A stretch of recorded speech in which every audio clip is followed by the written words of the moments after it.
ideology na mutane wanda ba mu ne kadai farkon al'umma da ta fara wannan ba, tintini akwai wannan. Ana ganin kawai kima ta ta'allaka ne zuwa kuɗi, kima ta ta'allaka ne zuwa kuɗi ko wani abin da ya kama da kuɗi. Babu wata kima a abin da ba kuɗi ba. Duk karatunka, duk shekarunka, duk talabin da ya zamto baka da katotan account ko katotan gida ko katuwar mota, to kawai mutane su ne ma kallon kai ba kowa bane ba. To musulunci sai yake yakar wannan aqida din, yake nuna cewa a cikin al'umma akwai wanda a zahiri bai kai ko ina ya kawo ba, amma kuma a gurin Allah subhanahu wataala nauyinsa ya kai inda ya kamata ya kai. Da haka musulmai sai aka hana su zuwa yin kallon kaskanci ga wa'annan mutane da suke wa kallon raunana, suke wa kallon talakawa, suke wa kallon basu da komai.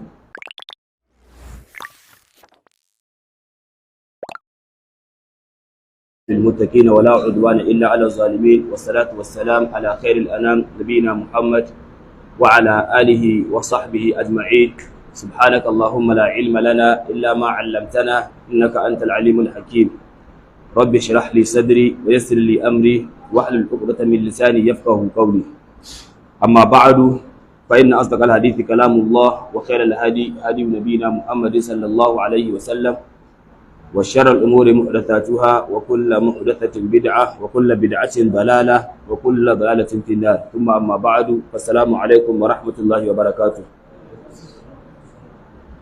Alhamdulillah, cikin ni'imar Allah ya ƙara haɗa mu a wannan rana mai albarka, ranar Talata wanda yake 23 ga watan 5, haka ne ko?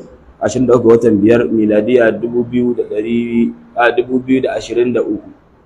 A wannan masallaci na mai albarka na Umar bin Abdul Aziz wanda ke garin Katsinawa, a cikin karatun littafin mu mai albarka, littafin Riyadus Salihin na babban malami Imam Nawawi, Allah ya masa rahama, Allah ya gafarta masa.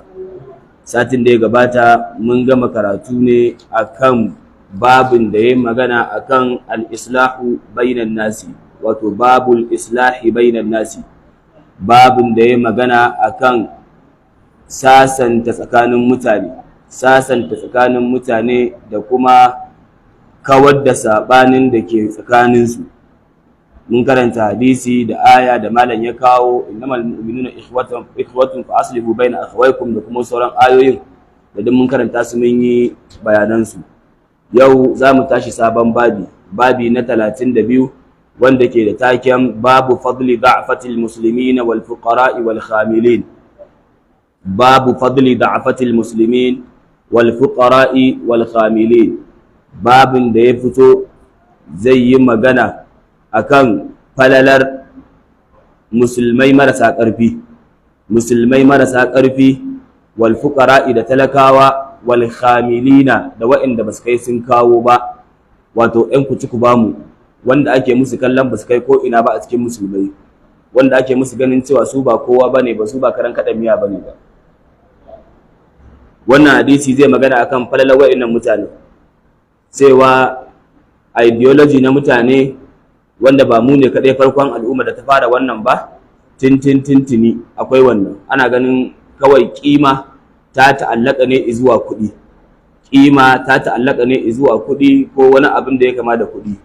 Babu wata kima a abin da ba kuɗi ba. Duk karatunka, duk shekarunka, duk talabin da ya zamto baka da katotan account ko katotan gida ko katuwar mota, to kawai mutane su ne ma kallon kai ba kowa bane ba.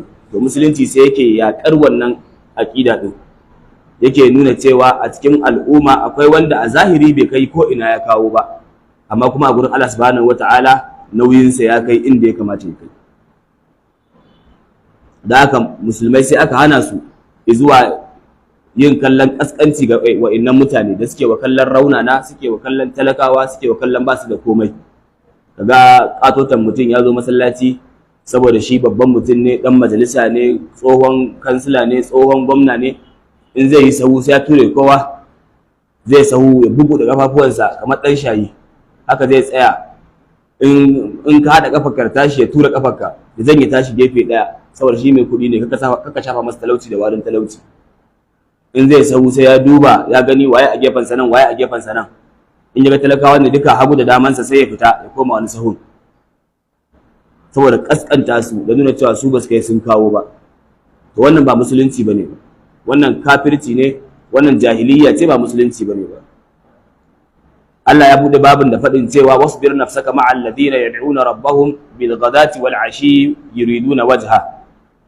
Allah ya cewa ka yi haƙuri da waɗanda suke ambatan ubangijinsu, suke roƙon ubangijinsu bil ghadati wal ashi, da safiya da yammaci yuriduna wajha, ba dan komai ba sai dan suna neman yardarsa, suna neman falalarsa, suna neman gafararsa. Wala ta'du aynaka anhum, kada ka ƙetarar da idanuwanka ga barinsu, ma'ana kada idanuwanka su ƙetare su tafi kallon wa'inda ba su ba.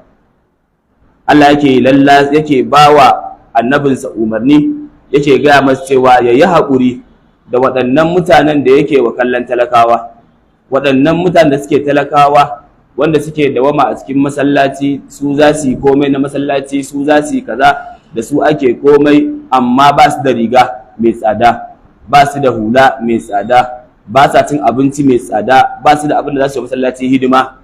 Sai a fara kau da kai gabarinsu, ana kallon waɗanda suke su ne alhazan unguwa, su ne manyan masu kuɗin gari, su ne masarautar gari, su ne kaza ɗin gari. Waɗancan sai aka yi wa annabi tsawa cewa a'a, ka yi haƙuri da su ɗin, ka zauna da su, kada idanuwanka su ƙetare su. Wala ta'adu aynaka, aka ce aynaka ba aynaika ba, wala ta'adu aynaka, kada idanuwanka su ƙetare wa'innan na gaban naka masu imanin duk da talaucin su, ka koma zuwa kallon wa'inda ba su ba. Hadisi ya tabbatar ga manzon Allah sallallahu alaihi wasallama, wasu daga cikin manyan kafirai sun zo gurin annabi suka ce masa, ya rasulullahi, mu muna son yin imani da kai, muna son yin imani da kai ya ma'aikin Allah, sai dai abu mu matsalar mu da kai wayannan talakawan na gaban ka gaskiya ba za mu iya hada shimfiɗa da su ba, ba zai yi mu zo cikin talakawa mu zauna ana ganin mu ne manya a garin mu ba. Da haka idan kana so mu imani, ka kori wayannan talakawa, su bar gurin su tafi, mu sai mu zo mu shiga mu zauna, duk abin da za a yi ai da mu. Sai Allah ya yi wa manzon Allah tsawar cewa ba haka ake yi ba, kar ka yi haka ya rasulullahi, wasbir nafsaka, ka yi haƙuri, ka haƙurƙuntar da ranka da su waɗannan da suke yad'una rabbahum bil ghadati wal ashi yuriduna wajha, wayanda suke ambatan ubangijinsu da safiya da yammaci suna masu neman yardarsa. Kada idanuwanka su ƙetare su zuwa kallon wayanda ba su ba. An fahimta ko? Kada idanuwanka su ƙetare su tafi kallon wayanda ba su ba. Wannan shine abin da Allah subhanahu wataala yake faɗa. Don haka ko da yaushe shi yasa muka karanta a can babin farko, ko babin da yake dan baya din nan, babu ta'zim hurumatul muslimin, babin da ya magana akan kima ta musulmai in general. Da haka musulmi sunansa, dan adam sunansa dan adam. A cikin yan adam, a halittar Allah ba mai daraja kamar dan adam, a halittar dan adam kuma ba mai daraja kamar musulmi. A cikin musulman ko ba masu daraja kamar masu tsoron Allah. An bayyana ko? Da haka wannan sune categories din da ya kamata a kalla, ba kawai a kalli cewa ko da arne ne inda kudinsa kawai shikenan ni ogana bane ba, ko da arne ne inda kudinsa kawai shikenan za a je a masa biyayya, duk abin da yake so za a je a yi. Ya zo ya gina gidansa, kai ne dan sharar gidansa, kuma kasar gumin arne ne, da Allah ma dan rage giya ka dan korawa ta ran ko makamantan irin wayannan abubuwan, saboda ka ganin cewa kawai kai damuwarka ta arziki ce, damuwarka ta kuɗi ce, ba ta takawa bace.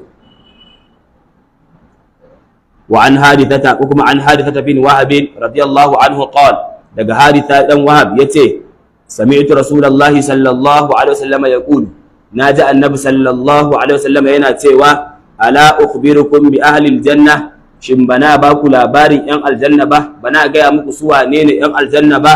Kullu da'ifin mutada'afin law aqsama ala Allah la abarrahu, yace su ne yawanci, ko kuma na'am su ne yawanci talakawan nan waɗanda ake ƙasƙantarwa, waɗanda ake musu kallon ba kowa bane ba, waɗanda kuma a zahirin al'amarin yadda yake, law aqsama ala Allah la abarrahu, da a ce zai yi rantsuwa ga Allah da sai Allah ya fitar da shi.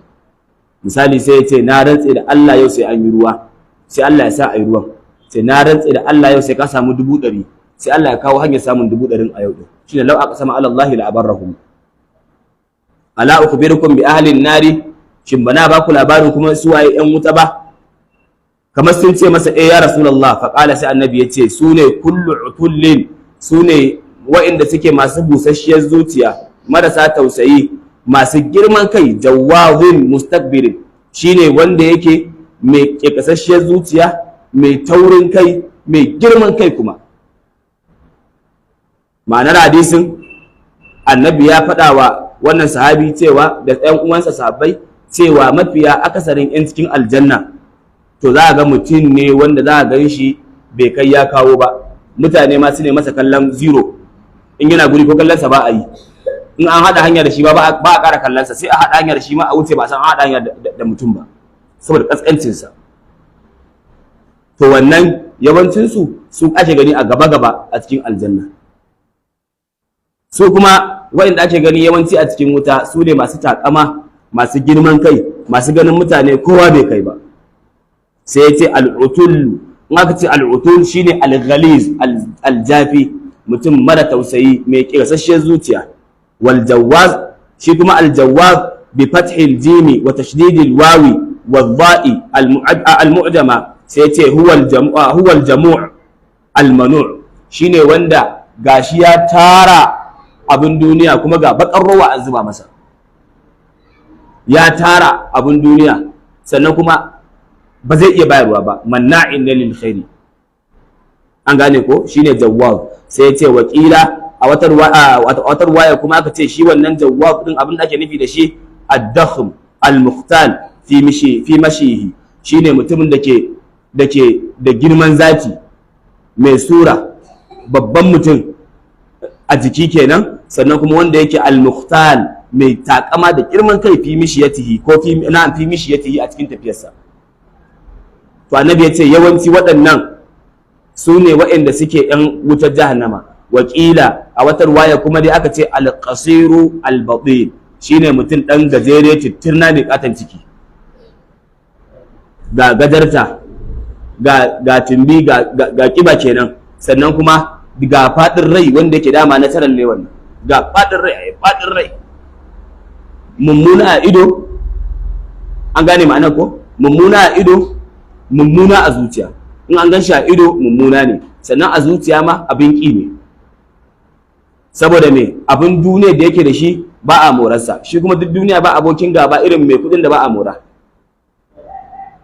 Mai kuɗin da ba a mora abokin gaba talaka yake zama. Daga yana cewa Allah kawo Buhari, Allah kawo Buhari, yawanci dan ana kallo masu kuɗin gari ne sun ki taimakon talakawa. An ga shi baka da dubu ɗaya baka da ita, ko kayi dabba ka tafi farin surat kasuwar ku, dole ka dinga tsinewa masu kuɗin gari. Ya zo ya wuce da katuwar mota da tintek yana jin kiɗa da AC a cikin motarsa, kai ko kana nan kana ta gumi akan randa. An gane ko? To amma inda akwai wani mai kuɗin da ke tsayawa ya rage maka hanya, na Allah ma ya biyo kofar gidanku ya maka hon ɗet fito mu tafi, ba za ka dinga zama shin masu kuɗi ba. Na ba da labarin wani mutum da aka bamu, yana da katon gida da kuɗi amma ɗan boko ne, ba ruwansa da kowa, shi irin ɗan aƙidar bokon nan ne. Kawai in ya zo unguwarsu kawai ba zai muku ko da irin hondin nan na dawo ba, in ya ga 'yan majalisa bai ko da ba a saki gilas ba dai a ɗan yi wannan ɗin a wuce, ba ruwansa da wannan. Kawai sai dai ya je mai gadin sai ja masa gate. Kawai ran nan sai irin tahunan nan aka sako salansa waje, da ya tashi tan da ya tashi injin sai cika 'yan unguwa kunne, ga kuma hayaki in za a wuce. Kawai samarin nan aka dinga zuwa, da ya tada injin sai a je a kashe shi, sai a je a sa masa abin da za a yi, a toshe salansar ko a yi wani abin ya kai gyara, a yi waye a yi, har ya gane cewa 'yan garinsu ne, 'yan unguwarsu ne suka tsane shi, suke masa wannan wulakancin ya kunna inji. Sai ya faɗa wani abokinsa a kasuwa, sai to ni fa kaji 'yan unguwarmu 'yan bakin ciki ne, 'yan kyashi ne, 'yan kaza ne, 'yan kaza ne. Haba ma me yake faruwa? Sai wallahi malam yara na an sun fito a make, kai inji in na kunna inji sai an zuba masa ruwa ko an masa wata motar da injin zai mutu. Kuma kuna zaman lafiya sai to mene musu? Ni gani na ma suke yi, aka tun da tsiyar take. Shi yana ganin cewa dan ba a ganin sa kamar ya tsira wa mutane. A matsayin ka na mai kuɗi, yara nawa ka dan ba jarin 2000 da ake bayarwa, kasa akwai yaran da ake dan samu, yar 2000 zaka bashi kawai dan fara sayar da rake a unguwa, ka gama da shi da yar da duk ƴan uwansu. Wani yar 5000 zaka bashi ya fara siyo gwanjo yana sayarwa, ƴan gajerun wanduna yana sayarwa, ka gama da wani. Wani yar 10,000 zaka bashi ya samu kuɗin da zai kama dan trader caji, ka kammala da shi. An fahimta ko? Kai wani ma duk ba wannan yake bukata ba, zo kar ka dinga yin kaza ka yi kaza kawai yake bukata. Ka san mai neman kuɗi shawarar mai kuɗi jin take kamar Qur'ani.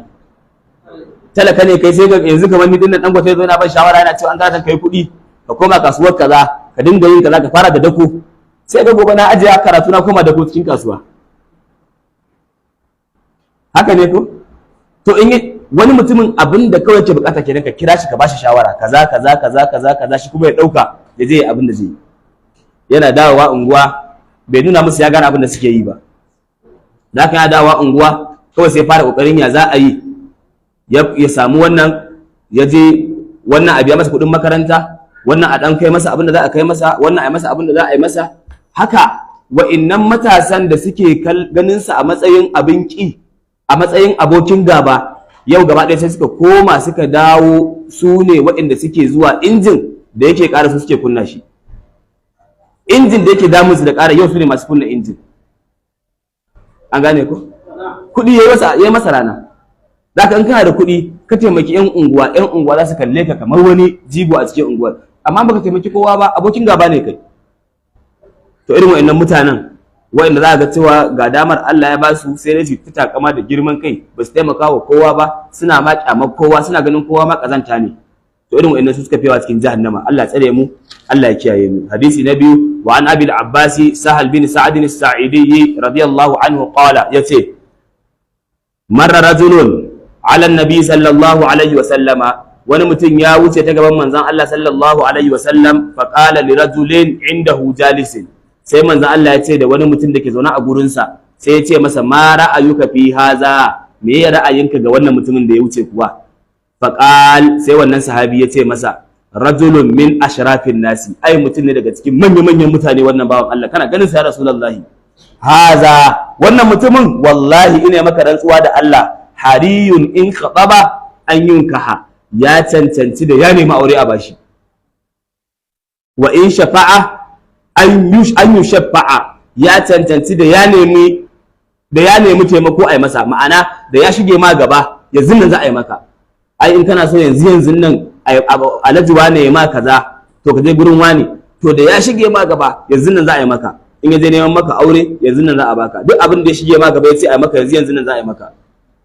Fasakata Rasulullahi sallallahu alaihi wasallam, sai manzon Allah ya shiru bai ce komai ba. Thumma marra rajulun akhara, ana zaune sai wani mutum ya ƙara zuwa ya wuce.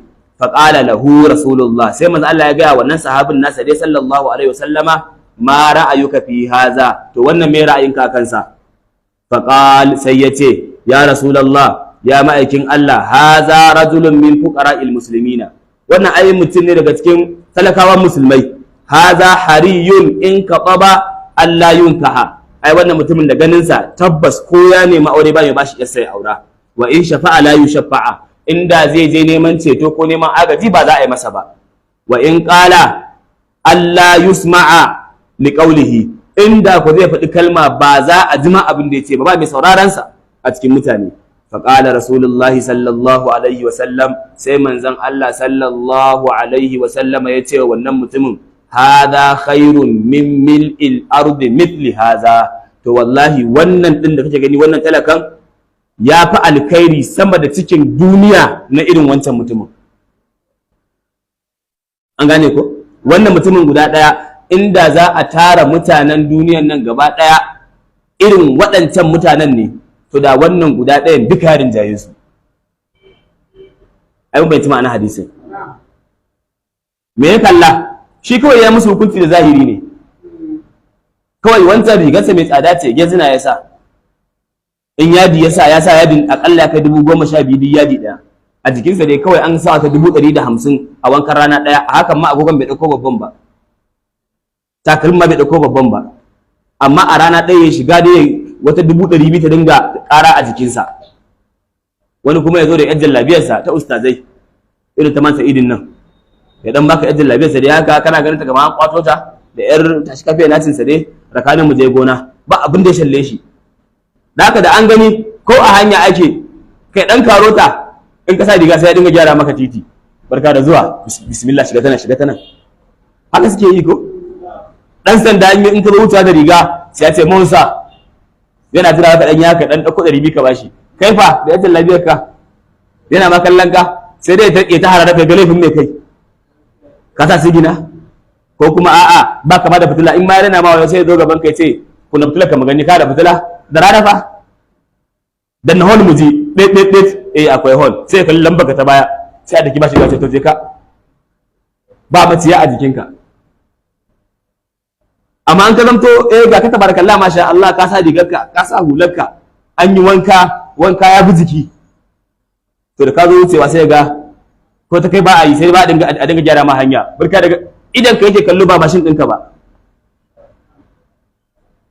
to da haka shi wancan sahabin sai ya hukunci da wannan irin wannan abin akan wannan mutanen guda biyu sai wannan mutumin babba ne tabbas in ya nemi aure za a bashi tabbas in ya shige wa mutum gaba za a yi masa wannan kuwa gaskiyar lamari wannan mutumin ko aure ne ma ba za a sami mai imanin da zai haƙuri ya tura isa zuwa yunwa ya bashi ba irin yadda muke a yau ashe abin ba sabo bane ba tun zamanin annabi akwai wanda suke da wannan mentality ne annabi sai ya sauke shi daga kan wannan tsarin saboda tsabar iya tarbiyya ta manzon Allah manzon Allah idan kai abu a gabansa na kuskure idan kuskuren ba haƙƙin Allah ya taɓa ba a gurin ake ma gyara ba jira ake sai gaba ta zo sai a maka gyaran cikin hikima gyara kala biyu ne akwai gyaran da haƙƙin Allah ne ilimi ne da haka idan ka saba shi a gurin za a ce ai ma burki a ce ba haka bane ba nan gurin ba haka bane ba amma akwai gyaran da kawai na mu'amala ne yau da gobe ne idan ka yi shi a wayewa ta babba kamata ya kawai ya ma shiru ya kyale ka sai ran da aka samu wata gabar sai a ce maka to ran nan fa kayi kaza ina ganin da kayi kaza da yafi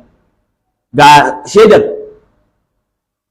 wancan me ra'ayinka akan sa ya rasulullahi babban mutum ne in ya nemi aure za a bashi in ya shige ma gaba za a yi maka me ra'ayinka akan wannan shi kuma wannan ai talaka ne ba shi da komai in ya nemi aure ba mai bashi in ya magana ba za a ji ba in ya shige ma gaba ba abin da za a yi maka to sai da aka jira na biyun ya zo sannan aka yi masa gyaran aka ce masa to wannan da kake gani ya fi cikin duniya na irin wancan ba a goge masa abin ba daga ranar zai ƙara kallon mutane akan riga gaskon riga an fahimta ai da aka kai ma kawai irin wannan gyaran rike mahallin shahid fadlul fuqara fadlul du'afa falalar wa'anda suke mutane masu rauni da talakawa wannan talaka ne amma annabi ya ce ya fi alkhairi sama da cikin duniya da wancan mai kudin wa ana bi sa'id al-khudri radiyallahu an annabi sallallahu alaihi wasallam qal daga annabi yace ihtajjatil jannatu wan naru da aljanna da wuta an yi ja'in ja an yi musu faqalatin nar sai wuta ta ce fiyal jabbaruna wal mutakabbirun ni a cikina a nan mutane masu takama da girman kai suke ma'ana makomar mutane 'yan takama da girman kai a cikina yake wa qalatil janna ita kuma hajiya aljanna sai ta ce fi du'afa'un nasi wa masakinuhum ni kuma cikina nan ne masaukin mutane marasa ƙarfi da masu bukata talakawa ni kuma cikina masauki ne na marasa ƙarfi da waɗanda suke miskinai faqadallahu bainahuma sai Allah yayi hukunci a tsakaninsu sai ya ce innakil janna ke ce aljanna rahmati ke ce rahamata arhamu biki man asha'u ina yin rahama ga wanda na so da ke ma'ana ina sanya ki ga wanda na so yi wa rahama sai in jefo shi cikin ki wa innakin naru azabi ke kuma ke ce wuta azabata wadda u'adhibu biki man asha'u da ke zan yi wa wanda na ga dama azaba sai ce wani kilai kuma alayya mil'uha to kuma kowanne a cikinku ne masa alƙawarin sai na cika shi kowace a cikinku ne mata alƙawarin sai na cika ta ne ke wuta ne miki alƙawarin zan cika ki tab ke aljanna ne miki alƙawarin zan cika ki tab ke ma an bayyana ko mahallin shahid wuta sanda ta tashi cika baki ta faɗi girmanta sai da ce a cikina a nan ake sa masu girman kai da takama ita kuma aljanna sai da ce a cikina a nan ake sa talakawa da miskinai da marasa ƙarfi Allah ya ce to haka yake ke ce rahamata ke kuma ke ce azabata sannan ne wa kowace a cikin ku alƙawarin sai na cika ta yau mana qulu li jahannam halim talati wa taqul hal min mazid sai an tambaye ta ma kin cika, ta dinga tambaya hal min mazid, akwai ƙari, akwai ƙari, akwai ƙari. Ita ma aljanna kuma haka, kamar yadda tabbata cikin hadisi, ‘yan aljanna sun shiga cikin aljanna za a ‘yan wutan da suka rage a cikin wuta wanda za a fito da su daga baya za su zo a yi musu wanka. A wata ruwayar ta Tirmidhi in ma samu wahami ba, ya ce za a fito da su a watso su ƙofar aljanna kamar wasu gawayi, sai ‘yan aljanna su ɗebo ruwa mai suna ma'ul hayat su zuba musu, da sun zuba musu sai wannan ruwan sai ya shiga jikinsu, sai su fara tsatsafowa sai su zamto cikakkun mutane. Sai Allah ce ku tafi cikin aljanna, sai wani ya shiga ya je ya zagaya sai ya dawo, sai ya ce ya Allah babu guri. Sai Allah ce baka san inda kake bane ba, kana gabana, roƙi ko kuma nemi iya abin da kake nema. Sai ya hasaso inda yafi ko ina kyau a gidan duniya, sai ya ce nan yake so a bashi. Sai Allah ce an baka ninkin sa so kaza. Da haka talakan aljanna gidansa ya fi faɗin duniya. Talakan aljanna wannan shine talaka, ba irin mu insha Allah mu wasu kudin aljanna ba. Yawa talakan aljanna to gidansa na aljanna ya kai faɗin duniya. To mu kuma ya gana mu, kaga ba wannan ko ba misali, ko ba ka so irin nawa ne kai wanda muna kake so. Allah samu dace. Mahallin shahid za a cika su ga baki da kuma cikin rahamar Allah, wato duk wanda zai shiga cikin aljanna zai shiga aljanna ala basirate, ba wani tafinta da za a tsayar maka ko wani sabeya.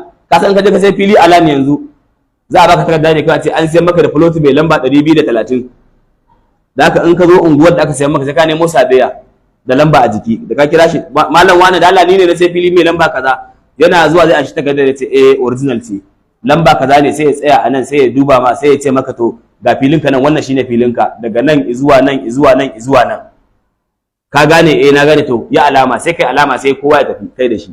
A aljanna babu wannan, babu wani sabiya a aljanna, babu wani yahdihim rabbuhum bi imanihim. Imanin da aka a gidan duniya sai yahdihim wa yuslihu balahu, wannan kana shiga cikin aljanna ka san gidanka direct. Na san nawa gidan direct. A hadisi yazo cewa manzon Allah ya ce dan aljanna ya fi sanin gidansa na aljanna sama da yadda ya san gidansa na duniya. Aka ga yanzu duk inda aka kai ka China yanzu a dawo da kai, ana dire ka a Najeriya, in ka duba ga sa welcome to Nigeria ka san to alhamdulillah kana gida yanzu, sai ka fara neman ina motar Kano ko jirgin Kano.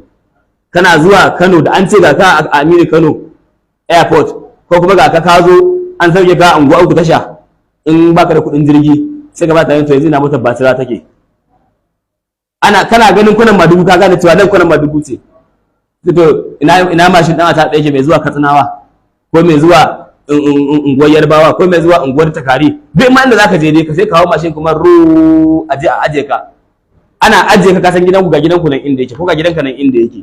To wannan gidan ya fi maka wahalar ganewa sama da gidanka na cikin aljanna. Allah sa muna cikin aljanna. Da haka wannan hadisi ya tabbata cewa wuta ita ce makoma ta masu girman kai, ita kuma aljanna ita ce makoma ta waɗanda suke talakawa da miskinai.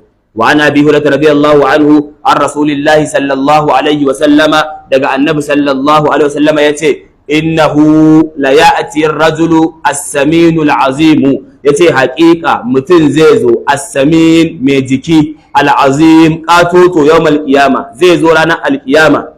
La yazinu inda Allah janaha ba'udatin, amma ba zai samu kima ta nauyin fukafikin sauro a gurin Allah ba. Gashi dai dindimin mutum, katan mutum ya zo gaban Allah subhanahu wata'ala, amma idan an tashi ba za a sa shi a skeli yayi nauyin fukafikin sauro ba, domin nauyi a lahira bil a'mal ne, ayyuka su ne nauyin mutum, ba wai zatinsa ba jikinsa ba, ayyukansa ne. Ya tabbata cikin hadisi wata rana manzon Allah yana zaune da sahabbansa sai Abubakar radiyallahu anhu ya zo yake kokarin hawa bishiya ko kuma a wata ruwaya yake tafiya kawai. Wasu sahabbai suka kalli ƙorin Abubakar suka gan shi dan siriri, tunda shi mutum ne siririn mutum, aka dinga mada da aka ce kai malam Abubakar dai ana samu ana irin dan wannan abin da na abokai dai da ba a rasawa dai irin wannan ezolayen nan, ko ana cin abincin ma ko ba a ci, kalli ƙorin wannan bawan Allah tunda ya tabbata shi mutum ne siriri, in ya sa kwarjalla ma zamewa yake saboda tsabar ramarsa.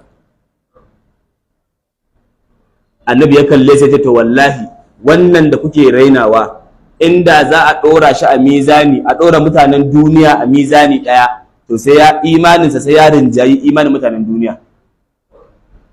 Radiyallahu anhu. Kaga kenan in an je can gurin nauyi yana da alaƙa ne da ayyuka ba da siffar jiki ba, babu ruwan siffar jiki da wannan.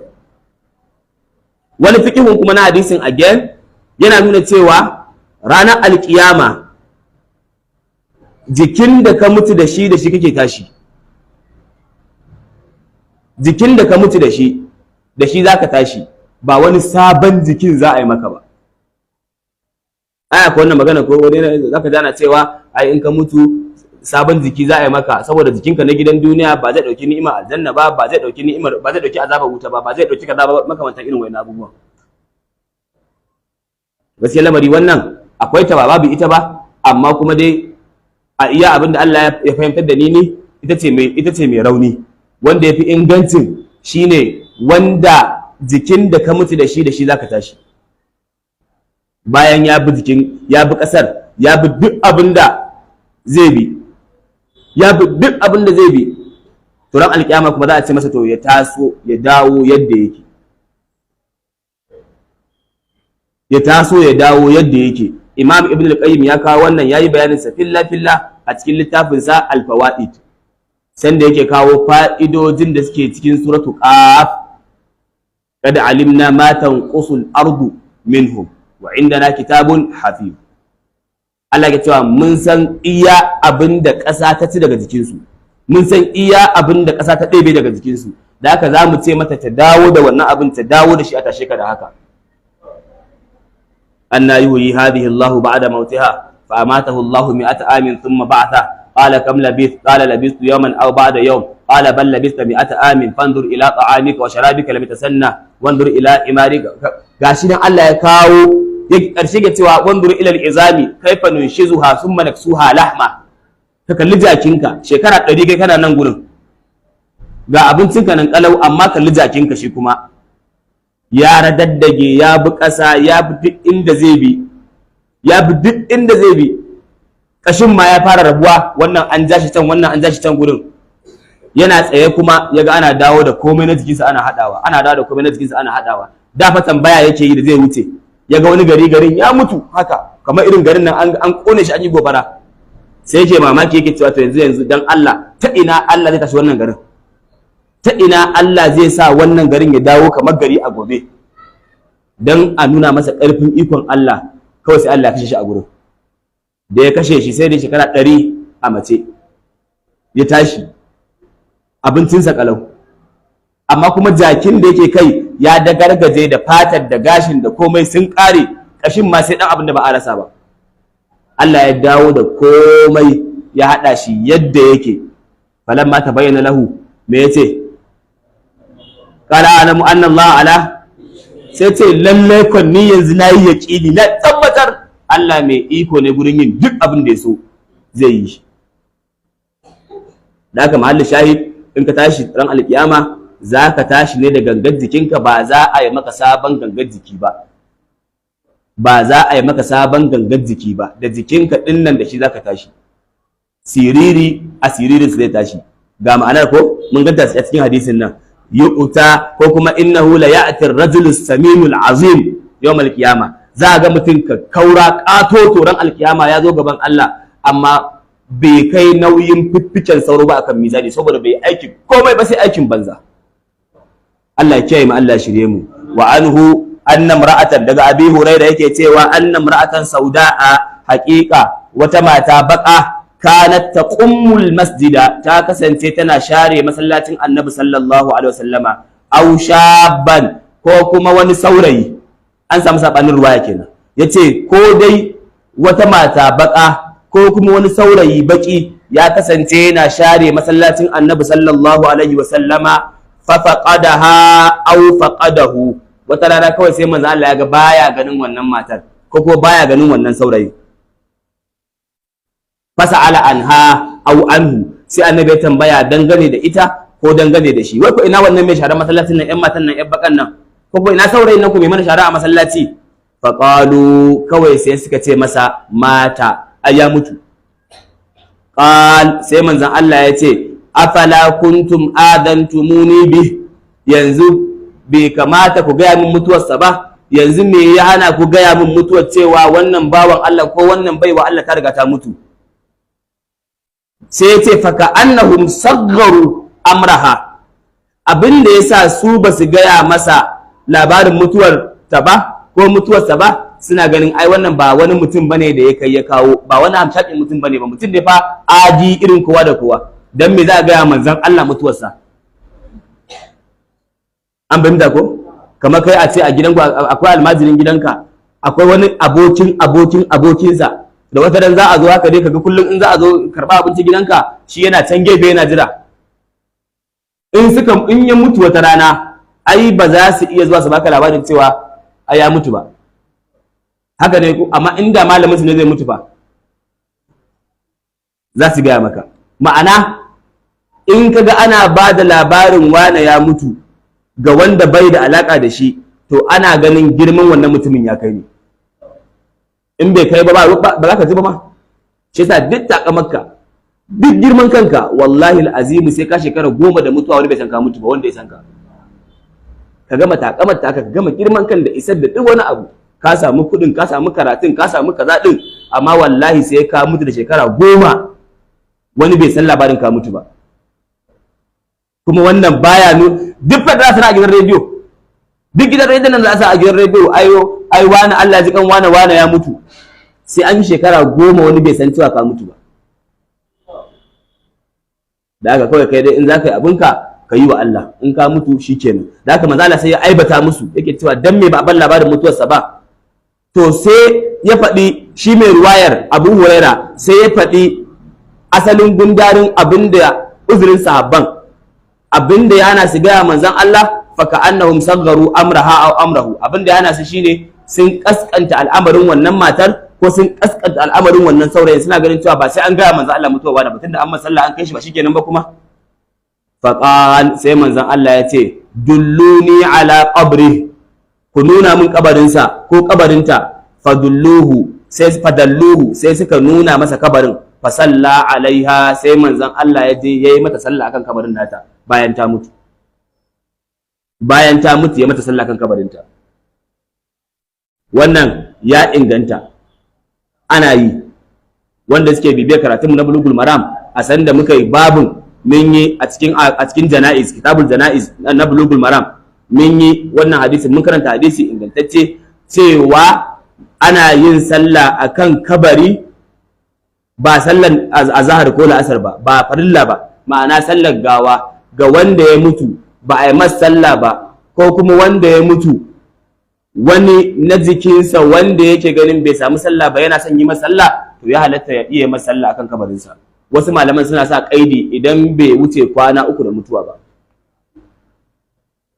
Wasu malaman suna sa wannan kaidi din, in bai wuce kwana 3 da mutuwa ba, to ka je kai masa sallah kan kabarinsa. Allahu akbar, Allahu akbar, kabbara 4, ka karanta abin da ake karantawa a kowace kabbara, ya halatta.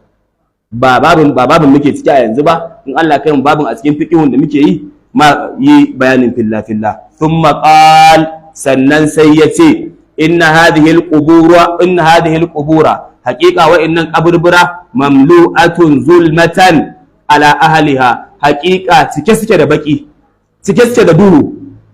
Wa inna Allah ta'ala yunawwiruha lahum bi salati alaihim, sai ce kuma haƙiƙa Allah subhanahu wata'ala zai haskaka musu kaburburan su da wannan sallar da nayi a cikin ga wannan mata.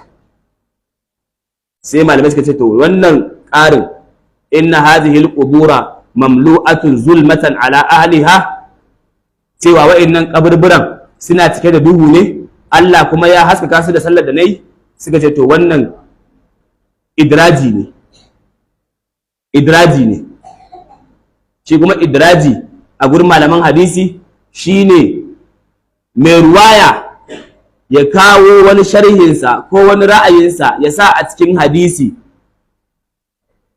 ba tare da ya bayyana cewa wannan maganarsa bace ba, ta yadda mai sauraro ko mai karatu zai ɗauka maganar manzon Allah ce. An ce wannan lafazin na Abu Hurairah ne, ba na manzon Allah bane ba, cewa haƙiƙa kaburburan a cike suke da duhu. An fahimta ko? Magana Abu Hurairah ce ba maganar manzon Allah bace ba. Amma sai ya sa ta a gurin bai yi bayani ba. Da haka amma malai masu bibiya sun gano cewa akwai idraji a cikin wannan hadisi da shine a ya ƙara abin da ba daga bakin manzon Allah ya zo ba. Abin da ya inganta, matar ta mutu, annabi ya nemi labarinta, sun gaya masa, ya aibata musu, me yasa ba su faɗa masa ba? Sannan ya ce su raka shi kabarin, suka raka shi kabarin, ya yi mata sallah kan kabarin nata.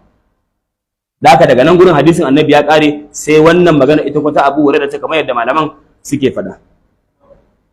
Wa qawluhu, faɗinsa ta ƙummu huwa bi fathi ta'i wa dammil qafi, shine ka sawa ta din nan fataha, ka sawa qaf din nan damma.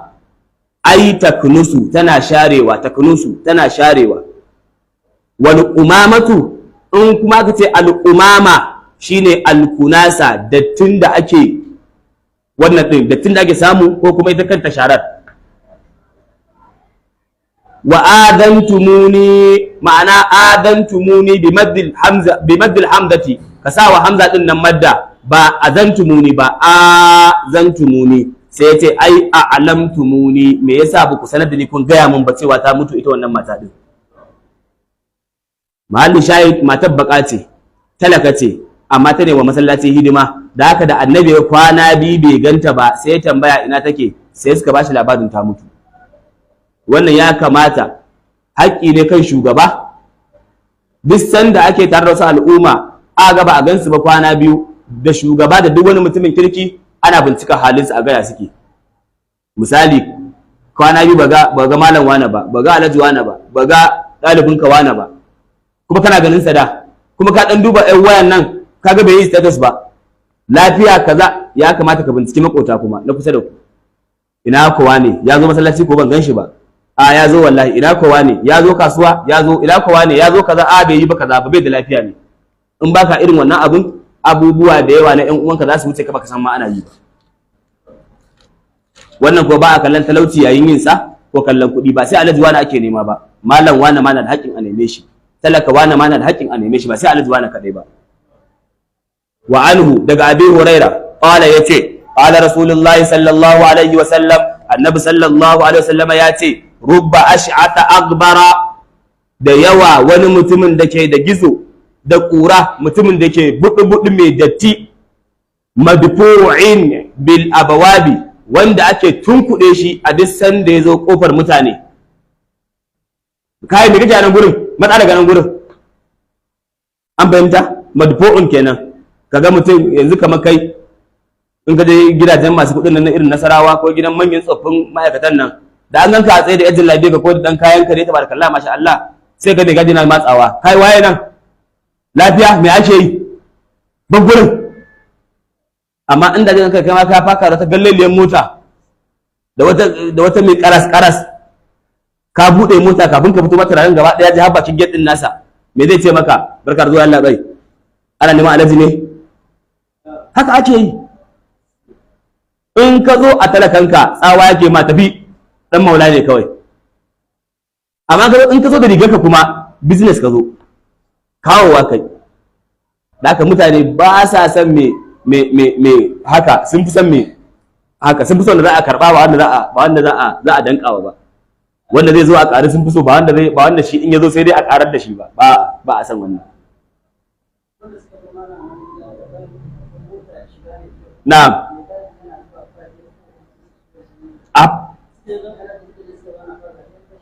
Ahab. Kaga bai gadi ya bi 500 din da za a bashi, 1000 din da za a bashi ya tura alaji yan fashi. Haka ba muke yi. Ita fa riga a Najeriya wallahi sutura ce. Billahi ladhi ni ne ban san wata kasa ma da riga take da kima irin Najeriya ba. Yanzu dai a Saudiya, ni ban taba zuwa Saudiya ba, amma ga sa Alhaji Mahmud da sa Alhaji Salha da wasu daga cikin yan wanda suka je Saudiya na ma Ɗanladi gaba ka samu ka leka to duk ga mun dai ba mu je wani da ma Ɗanladi Allah sa mu je lafiya za a ga katotan alaji amma yan jallabiyan nan da ita ce talakan shi ma zai iya sawa ba daban alkyabba ba daban alkyabbar da ake sawa ba a dai rigar bai zama dole gane bambancin mai kuɗin da wanda ke talakan ba an gane ko amma a Najeriya har yanzu capitalism tana nan mai kuɗi daban ne talaka daban ne rigar mai kuɗi daban ce abincinsa daban ne komai nasa daban ne amma inda aka ci gaba ana gane mai kuɗi ne kawai a kadara a account amma irin nau'in abincin da ake ci gwamnati ta kokari ta saita abin kowa ma yana iya cin sa kayan da ake sawa ta saita abin kowa ma yana iya yi gidan da ake zama ta saita abin kowa ma na iya zama ƙasa nawa ce ba a gina gida sai katin batsa a baka da baka gina gidanka sai da kai ta hayan ma ta ci gaba ka je America haya ta ci gaba ake yi mai gida shi zai gina gidansa ya sa gado da katifa da zanin gado da kwai da kayan kicin da komai in za ka je gidan kawai jakar kayanka za ka ɗauka ba abin da za ka ɗauka sai kayanka na sawa baka je da cokali ba cokalin gidan za ka yi amfani da shi an gane ko ba irin gidan na Najeriya ba in an baka gida a baka ba wayarin ba fenti an gora ga ana ta gumin goshi sarata TV biki ya za a yi da wayarin din nan alhaji wani kai na aboki da Allah kai min wayarin ya za a da fankoki ina malam wani yake fanka mun dora maka nauyin fanka ai taraba mutane aikin ba gaira ba dalili saboda mu an riga an baibaye mu an nuna mana kawai fa ku tsaya matsayin ku talakawa ne duk da ana samun canji in kun kula da kyau daga 2000 zuwa yanzu shekara 23 kenan ko duk wanda a wannan shekara 23 zuwa da biyar baya zuwa 30 bai da kuɗi to yanzu yayi kuɗin a wayannan shekarun 25 zuwa 30 to idan ka lissafa mutum 100 zaka samu 85 a cikin su ayan talakawa ne 85 a cikin su ayan talakawa ne bayan masu kuɗi bane ba amma in kai baya shekara 30 din ka tura ta baya to kawai in kai dan masu kuɗi da dan masu kuɗi ne in kai ƴaƴan malamai ne in ku ƴaƴan talakawa ne ko ƴaƴan talakawa ne sai dai ku samu dan abin da za ku tire na cin abinci amma ba na tarawa da siyan filaye da siyan motoci ba kada kuke yi kaga Allah yana kawo canjin ko muna sa ran insha Allah wata ran mu nan gurin haka za ga kowa ya zo zabi karatun nan an baka motoci gigiman motoci ba haka bane ba Allah ya yarda ina su malam Abdul ya ce shi burin sai zama shi ne zai zauna a nan gurin wata ran yayi karatu Allah ya sa Allah ya amince ka zo ka ce wata ran kai ne a nan gurin ka bada karatu ka zo da ƙautar mota ka faka ta bakin masallaci a bada hadisi a je a cika za kuma Allah ya amince fata na gari lamiri to malli shahid kakka damu da irin wannan sai ce to wa'annan mutanen da za a ga cewa in sun zo kofar gida ma korarsa ake yi sai ce wallahi law aqsama ala Allah la abarrahu inda zai yi rantsuwa ga Allah inda zai rantse wa Allah ya ce wallahi sai Allah yayi kaza la abarrahu to tabbas sai Allah ya fitar da rantsuwan nan tasa saboda al'ibara tana wannan abin kallon shi ne abin da ke cikin zuciyar tasa girman Allah a cikin zuciyar ba wai rigar ba inda talauci aibu ne inda kuɗi kadai su ne daɗin duniya to da mun samu kuɗi a gidan manzon Allah sallallahu alaihi wasallam amma na Aisha mun karanta hadisin me take cewa ba a taɓa cin sha'ir a gidan manzon Allah an ci an ƙoshi kwana biyu ba taɓa ba shekara nawa ta da manzon Allah shekara nawa ta da manzon Allah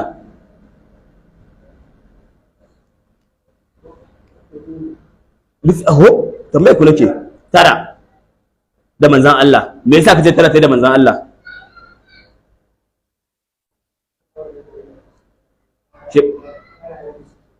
an aure ta tana shekara a'a shida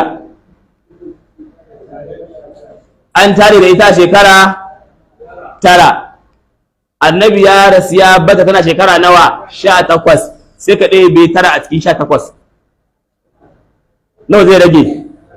Ka gane ko? Amsa ka gaskiya ce, amma gano hanyar ya fi faɗin amsa kai tsaye. Ta ce a shekara tara da ta a gidan manzan Allah ba a taɓa cin sha'ir, kama a ce yanzu a samu shinkafa ɗan gwamnati a ce kwana biyu ita ke ci a ƙoshi, ba taɓa yi a gidan manzan Allah ba, a jere kwana biyu a jere, sai an yi break. In aka ci yau gobe ga dabino za a ci dan wani abin da dan nono haka. Wanda take ba labarin ya ce mata haba ɗan uwa ya kuke yi? Ta ce ai muna rayuwa ne alal aswadaini, muna rayuwa ne kawai akan dabino da ruwa, shine abincinmu, shine yawancin abincin gidan manzan Allah. To inda kuɗin su ne jin daɗi, su ne izina, a bar gidan manzan Allah haka? Mun ga sahabban da suke manyan masu kuɗi irin su Abu Talha, irin su Uthman radiyallahu an, wayannan duka manyan masu kuɗi ne. Mun kuma ga sahabban da suke talakawa irin su Ammar bin Yasir, su Mus'ab. Ai a kansu ake ce su ne wanda muka bada kisas ta farko din nan, su aka kalla aka ce ga manzon Allah ba wannan arnan, manyan arnan Qurayshawa suka ce ba za su musulunta su zo gurinsa ba in dai akwai irin wayannan talakawan irin su Mus'ab. Kuma wasu a cikinsu musuluncin ne kawo musu talaucin, domin shi Mus'ab in ban samu wahami ba, waye dan gata kamar sa sanda ana garin Makka kafin ya musulunta, dan hajiya ne shi. In kana dan hajiya shine asalin dan hajiya. Babarsa bata daga kowa ba a gurin kuɗi, ana jin labarinta, ana ganinta mai kuɗi ce katotuwa, amma yana cewa ashhadu an la ilaha illa ta sai to fita ba dan bane ba gidana. Ta kore shi, ta kwace kayansa, ta kwace duk wani abu nasa. Kamar yanzu ne babanka sai ya ce to mun yi faɗa da kai, ba ni ATM ɗinka, ba ni wayoyinka, ba ni makullin motarka, a je mun kayanka to fita ban mun gidana, kai mai gadi kai ƙara shigo min gida. Kaga ai kai ne asalin wanda ka tsiyace a rana ɗaya. Haka Mus'ab ne, sai da ya bar duniya ana neman likafanin da zai isa a kulle shi gaba ɗaya ba a samu ba, haƙura kawai aka rufe masa fuska, kafarsa a buɗe aka binne shi. Talauci ba illa bane ba, illa a talauci roƙo, illa a talauci sata, illa a talauci hassada. Wannan sune illoli a cikin talauci. Talaka ne kai hassada, talaka ne kai girman kai, talaka ne kai roƙo, talaka ne kai damfara. Duk wani abin da za a yi na a ci dukiyar wani kana talaka kai ne mai wannan. Duk wani abin da na kallon mutane kallon banza kai ne mai wannan ɗabi'a ɗin, to wannan ce illa cikin talauci. Sai ga talaucin mutum ya kai mutum cikin jahannama. A cikin mutanen da annabi ya ce in sun shiga jahannama ba a fito da su bakin jahannama, ai akwai talakan da ke da girman kai, wa ailun mustakbirun, talaka mai girman kai, ba shi ba dan kowa ba uban kowa ba, bai da komai, bai kasa ba, bai zubar ba, amma kawai shi dan girman kai ne. Rigan ma an kalli riga an mata mahu a can, an mata mahu a can, ya tsaya ya koma na Allah din, tunda Allah ya ce dole sai ka bi ni, tunda aka baka talauci ya ce dole sai ka bi ni ko? To idan kaje da kudin zuwa ma ka shaka dadin, kaga in za a je fati a unguwarku, za a je a iskanci, ba ka da riga zuwa fatin. Idan ma ka je gurin fatin, ƴan matan ba sa kalle ka ba, sai da a dinga shirka suna aike ka su ƴan matan. Kaga dan Allah kai ne mai gyara kalmin nan na waje, kaga ya tsinke kai ma a tsinke min dan Allah, me za ka musu? In za a je wata fita ta musamman, ba ka da riga sa ka je wannan fitar. Kaga ba inda ya dace da kai ba masallaci ba, masallaci dai da islamiyya, ka zo a biya maka hadisi ka tashi, ka zo ga sallah masallaci ka tashi, ka je kai azumin ka shikenan. Dama azumi wajibi da kaga tunda baka da abincin ci kullum, ba dole kai azumi ba. Azumin na rage ta ake da shi, amma kai dan Allah ba dan talaucin ba.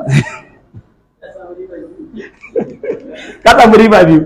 Azumin na rage ta ake da shi, in ka yi azumin ka na yau, musamman gwagware, in kai azumin ka na yau, dan kudin da kake ci kullum in kana cin 70 yau da kai azumi akalla ka rage naira 50 extra 20 zaka ci. Malam goro me zai da kuɗi? Me zai da kuɗi goro? Me zai yi in sha ruwa? Gauran ya ci kaza? To ga sunan dai kuna cin kaza ne? na wani abi da yake bai zo ba ko a sa tambaye su ko ai su gwagware suna kungiyar na nono sabon na nono 30 ce za ta ishe su wuni 30 naira Allah ya samu dace da haka dai bayan Allah mu daina raina mutane duk wanda Allah ya ajiye wallahi hikima ce ta Allah ya bashi a wannan gurin hikima ce ta Allah ya bashi a wannan gurin talaka wallahi hikimar Allah ce mai kuɗi ma wallahi hikimar Allah ce babu kuma wanda Allah baya so a cikin su sai dai wanda yake aikin banza shine wanda Allah baya so da haka talakan bashi da wani certificate na cewa na fi duk wani mai kuɗin duniya ƙarya yake yi sahabban ba su suka yi zahaba ahlul dusuri bil ujuri ba sai ga manzon Allah sai kara gurin sa ya rasulullahi zahaba ahlul dusuri bil ujuri yusalluna kama nusalli wa yasumuna kama nasum amma bambancin su suna yin sadaka da dukiyoyin su mu kuma mu da dukiyar da mu sadaka da su daka ba za ka ce wai talaka ya fi mai kuɗi ba amma shi ma mai kuɗin kuma bai isa ya ce ya fi talaka ba inna akramakum indallahi atqakum khalas intaha al-amr Allah ya samu dace lokaci ya ja wannan da yawa